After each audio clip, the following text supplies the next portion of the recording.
nunca sabe para quién trabaja y mucho menos quién lo paga. ¿Por qué estoy diciendo esto? Pues porque empieza a cobrar sabor, color y llegó hasta la conferencia del pueblo, la de Claudia Sheinbaum, la matutina, mañanera. El tema de la jornada laboral de 40 horas que el día de ayer empezó a rondar en el Congreso. Es una demanda de algunos trabajadores y trabajadoras, sea tomado en cuenta y que podamos llegar a un acuerdo con los empleadores, empleadoras, para que esto pueda ser una realidad en un proceso paulatino. Y como les digo, uno nunca sabe quién lo paga y mucho menos para quién trabaja. Porque las declaraciones, por ejemplo, de Pedro Aces, que representa a trabajadores de esta nación, que está en contra de eso. Pero nos vamos a ir despacio, vamos a agarrar un poquito de todo y luego lo desmenuzamos. Lo de las 40 horas, hoy podemos ver que hay ya muchas áreas de trabajo, como son los bancos, como es la burocracia, que trabajan 40 horas, semana inglesa, de lunes a viernes. Entonces vamos a proponer también que el que quiera trabajar 40 horas, que trabaje 40 horas, y el que quiera trabajar 48, que trabaje 48. Bueno, en este tema, como Jack el Destripador, nos vamos a ir por partes. Esta semana empezó a agarrar mucho ritmo o empezó a acelerarse esta propuesta que ha sido una de ya varios años de Movimiento Ciudadano, es decir, mejorar las condiciones de los trabajadores de México y permitir que se reduzcan las horas trabajadas a la semana. ¿Por qué? Porque en nuestro país se trabajan en promedio, hay quienes dicen que 48 horas a la semana, cuando por ejemplo en Estados Unidos el trabajador tiene por ley una jornada semanal laboral de 40 horas. En España y en Francia, oh my God, es que esos son bien exquisitos, los franceses son un poco huevonzón, pues trabajan 37.5 horas semanales. Y el MC ha dicho, ¿sabían qué?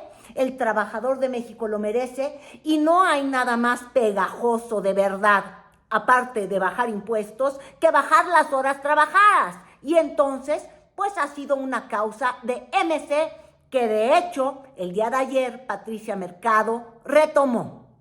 Mucho gusto porque me parece que somos el país que más trabaja de los países de la OCDE, somos el que menos horas extras paga, quiere decir que trabajamos mucho y no hay pago de horas extras y somos de los menos productivos. Entonces esa ecuación hay que dejarla en el pasado y entrar al tema de la reducción del tiempo del trabajo. Pero les decía yo que empezó a agarrar furor esta iniciativa de ley porque la presidenta de México en sus 100 compromisos en el Zócalo, en el 60 y feria, ya cuando algunos se querían dormir, ¡ay, que despertaron de la dicha! Porque doña Claudia Sheinbaum dijo, estoy segura que lo vamos a lograr. En acuerdo con las y los empleadores, iremos alcanzando paulatinamente en el sexenio la semana de 40 horas. Pues ni presto ni perezoso, el muy olvidado y necesitado de un poquillo de atención, Álvarez Maínez, pues hizo lo que es nuevo y viejo a la vez, colgarse y decir de esta me agarro porque esta es la nuestra. Y entonces en un X o en un Twitter, como yo le sigo llamando, dijo, oiga doña Claudia Sheinbaum, le tomamos la palabra, aunque hace unas cuantas horas, porque recuerden, cuando fue la toma de protesta de la presidenta, salió Ivonne Ortega a decir, qué felicidad, pero con nosotros no cuentan para nada porque ustedes en Morena son una mayoría horrible, nos robaron mucho de la representación proporcional, no vamos a ir en nada. Pero que escuchan ese discurso en el Zócalo y dicen, ¿sabías qué? En esa sí nos vamos, tienes nuestro voto garantizado, como si lo requiriera, ¿verdad?, la supermayoría de Morena, pero los votos estaban ofrecidos. No hubieran necesitado de un senador desaparecido. ¿Ven qué cosa tan bonita? No tendrían que andar comprándole los votos a Yunes. Y dijeron, nosotros nos sumamos. Diálogo, pero no sumisión. Respeto, pero no sometimiento. También fuimos claras al decir que podemos acompañar sus iniciativas siempre y cuando sea por el bien de México. Iremos alcanzando paulatinamente la semana de 40 horas. Aquí están nuestros votos. Pero, frenón de mano, porque claro, les digo yo, surgen estas declaraciones de Pedro Aces, es el líder sindical de la CATEM, es la Confederación Autónoma de Trabajadores y Empleados de México, un sindicato de esos como los conocemos, que, pues sí, que está en defensa de los trabajadores, pero que también siempre anda negociando, porque en la naturaleza de los sindicalistas que tienen esos ranchos, ¿se acuerdan que nos presumió justamente Monreal y Pedro Aces antes de que llegara el 1 de septiembre y se inaugurara justamente esta bancada, esta supermayoría de Morena? Pues que los juntan en su rancho hacienda con tantas cosas tan bonitas que uno dice como un líder sindical. Pues ¿cómo? Porque siempre todo es negociable, por el bien de los trabajadores, pero sobre todo por el bien de los empleadores. Y el asunto es que Pedro Aces dijo, espérense, freno de mano, porque una reforma así provocaría inflación. Hacemos con cabeza fría las cosas, bien pensadas, porque al final del camino los empresarios, si nos vamos todos a 40 horas, van a tener que contratar horas extras. Y esas horas extras no las va a asumir el empresario que produce las cosas. Se las va a trasladar en precio al consumidor. Y hay que tener mucho ojo. Por eso en la legislatura pasada, cuando se hicieron los foros, CATEM fue la única central obrera que fue en contra para que no pasara. ¿Por qué? Uno dice como que inflación, como que de pronto hay que irnos muy despacito con la economía. Bueno, porque Aces ahí sí señala algo que es muy real. Las empresas o los grandes empleadores de este país en maquilas, en industrias, en los que hacen el pan con el osito, es más, a mí porque me da miedo decir Bimbo, Oxxo, FEMSA, todas estas empresotas, América Móvil, todos emplean a mexicanos, lo hacen en la formalidad y cuando necesitan producir muchísimo, no sé, en la Navidad, por ejemplo, entonces terminan pagando horas extras a sus trabajadores. Las horas extras en fin de semana se multiplica por 3, en tiempo normal es la hora por 2, etcétera. Ahí sí necesitamos un abogado que sepa del asunto laboral. Pero bueno, lo que estaba argumentando Pedro Aces es, si necesito producir 10 peines o 10 cepillos y por cepillo requiero tantas horas, si me recortas la semana laboral, me vas a recortar el número de cepillos que puedo hacer y yo quiero seguir vendiendo los mismos 10. Esto va a hacer que tenga yo que pagar horas extras. Y si pago horas extras, no creas, pero no creas por nada que el empresario las va a querer registrar. Lo único que va a hacer es cobrar más caro el cepillo porque le cuesta más caro hacer el cepillo. Y por ende va a haber inflación porque todo, el paquetito de pan, todo lo que uno adquiere, la papita de bolsita frita, todo va a salir más caro porque el trabajo es más caro. Y la deducción o la lógica económica es que ese encarecimiento por el trabajo se va a reflejar directo en el producto y por ende va a haber inflación. Y por eso el principal aliado de Pedro Aces, o al revés, Pedro Aces es el número 2 en esa Cámara de Diputados que maneja Ricardo Monreal, pero son la dupla de ensueño, se quieren, se conocen. Y entonces Monreal lo primero que dijo fue, oigan, sí, doña Claudia Sheinbaum dijo en ese discurso lo que dijo, pero adivinen qué, si no se manda la iniciativa, aquí no hay nada porque la que había mandado el MC está desechada. La presidenta de la República, la gobernante de nuestro país, emitió una posición y uno de sus puntos son que vamos a empezar a deliberar la semana de las 40 horas. Estamos esperando si nos envían iniciativa o aquí la formulamos.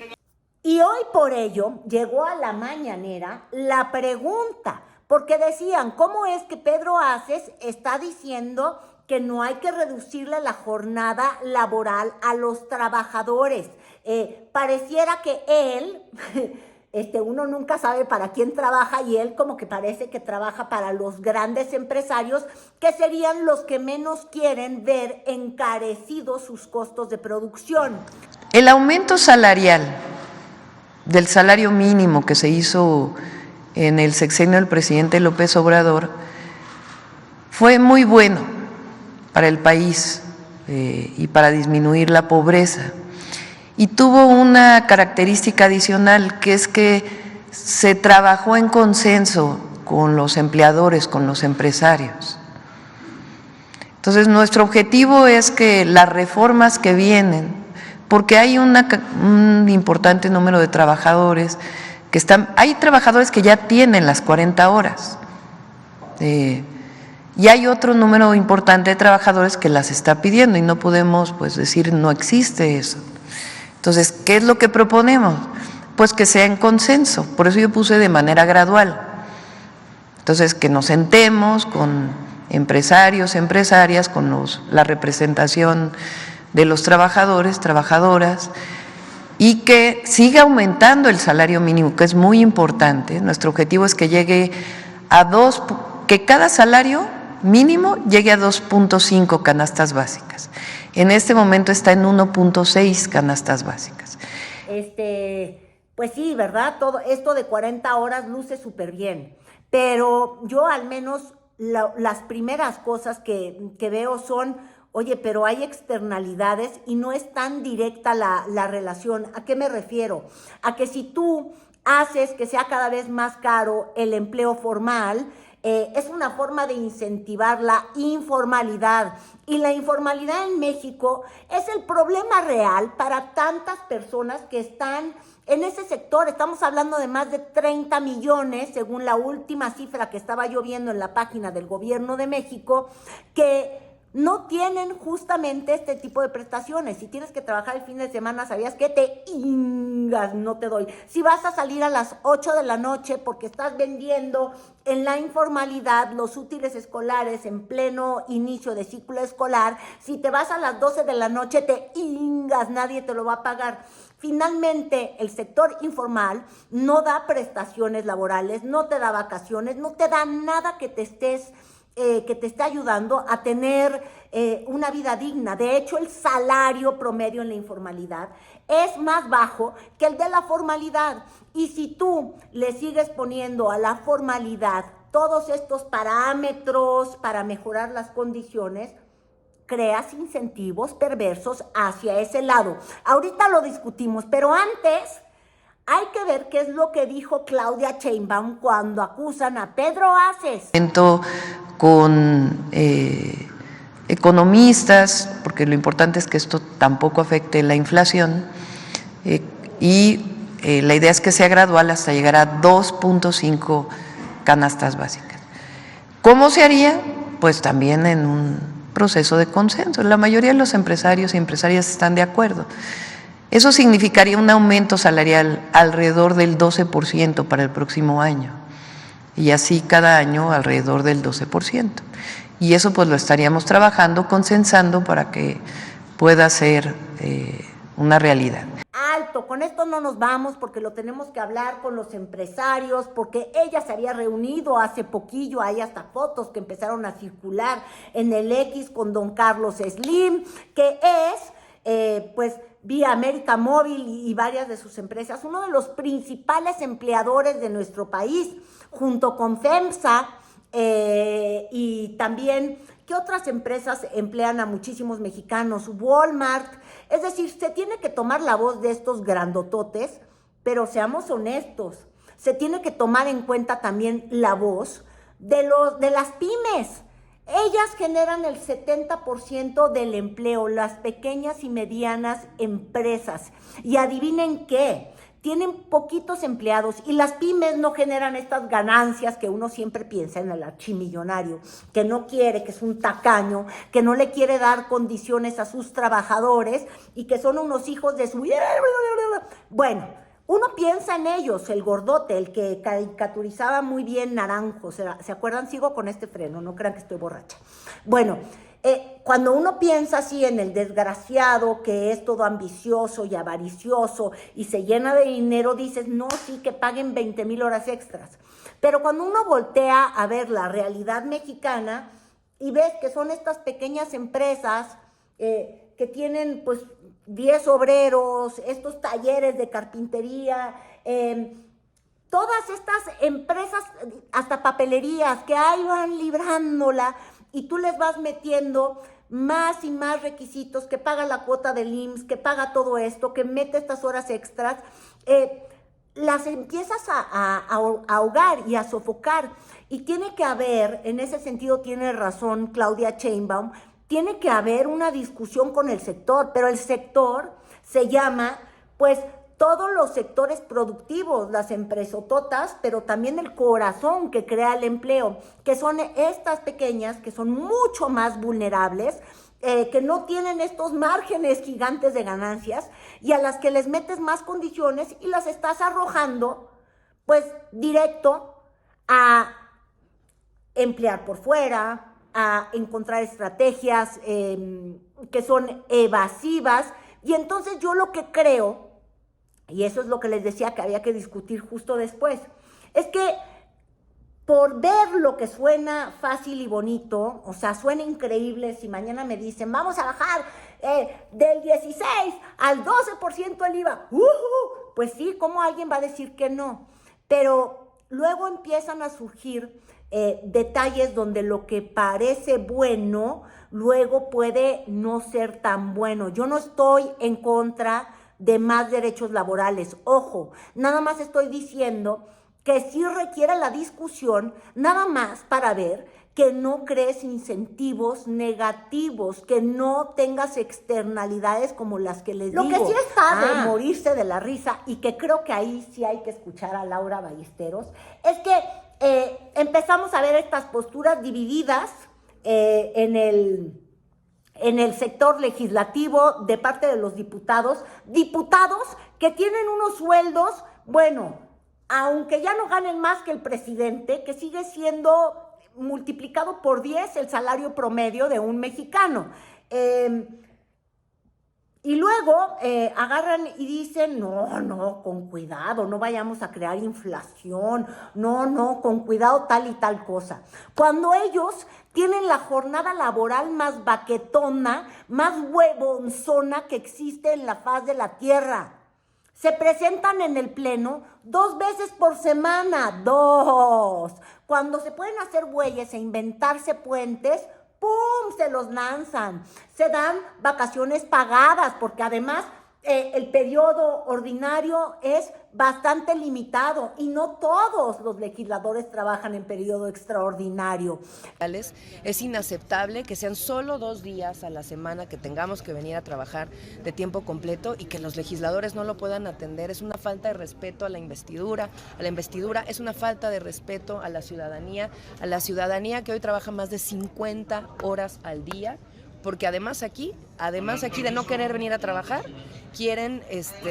no quieren hacerles esta reducción de la jornada laboral. El Movimiento Ciudadano está proponiendo entre 40 y 42 horas semanales. Hay lógicas económicas que uno sigue como la Biblia, que son casi que como un credo, un acto de fe. De verdad, ya olvídense de la ley de la oferta y la demanda, piensen el mandamiento de la mano invisible de Adam Smith y los mandamientos que nos dan la economía de libre mercado. Pero, ojo, y ahora sí uso mi muletilla esta que me gusta tanto usar.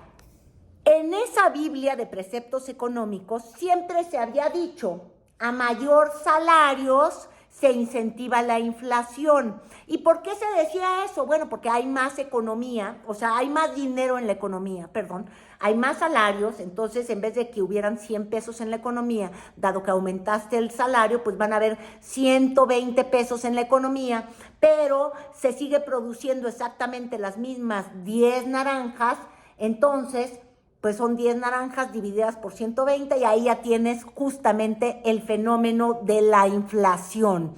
¿Por qué?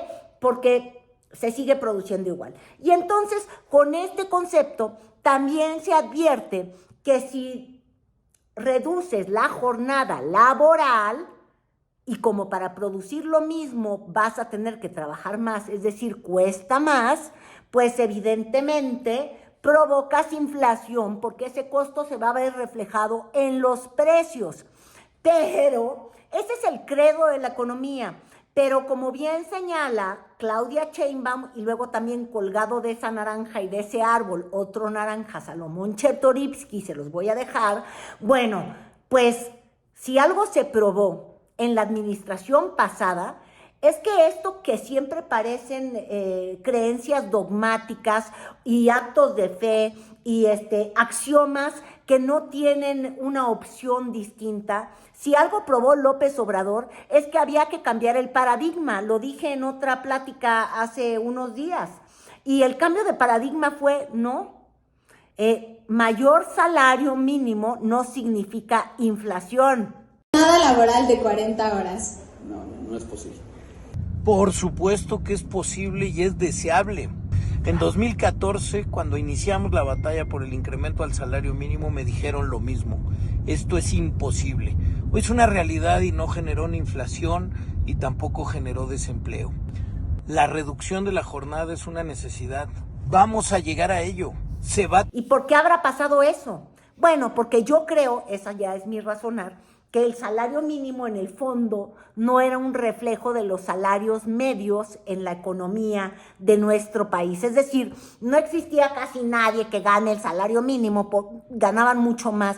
Por ende, cambiar ese salario que en realidad era un índice para poner multas y otras cosas, cambiar ese parámetro de lo mínimo, pues fue como no cambiar nada o afectó a muy poquitas personas porque en los hechos ya estaban ganando 2 o 3 salarios mínimos. Pero bueno, el asunto es que este tema se va a empezar a poner cada vez más candente y nos pone sobre las cuerdas en términos de el trabajador mexicano, las condiciones de los trabajadores mexicanos, pero yo también aquí señalo, y es lo más importante, las condiciones de la mayoría de los trabajadores mexicanos que en el fondo siguen intocadas, porque todavía nos falta ver reformas, iniciativas y medidas que hagan que la economía formal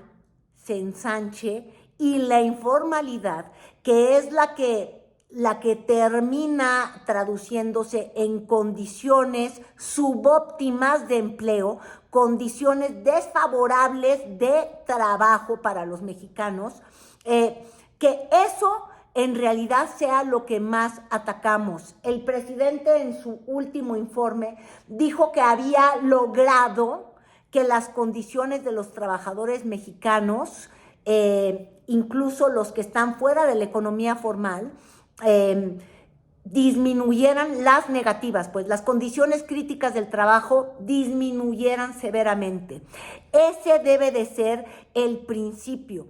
¿Cómo le hacemos para tener cada vez más un sector de economía formal robusto, poco vulnerable a movimientos de mercado, y ayudamos a que los mexicanos, aparte de que ahora pueden tener una vejez un poco más digna porque existen todas estas apoyos a la vejez, bueno, para que además ellos puedan vivir no de un apoyo que se da por parte de la Secretaría de Bienestar y que es mínimo porque no es comparable a lo que tú tenías como trabajador, sino que puedas tener esa pensión. Tanto luchó Morena por una reforma que ayudara a la gente a acceder a sus pensiones y sus ahorros dignos, bueno, solamente acceden a esas condiciones quienes están en la economía formal.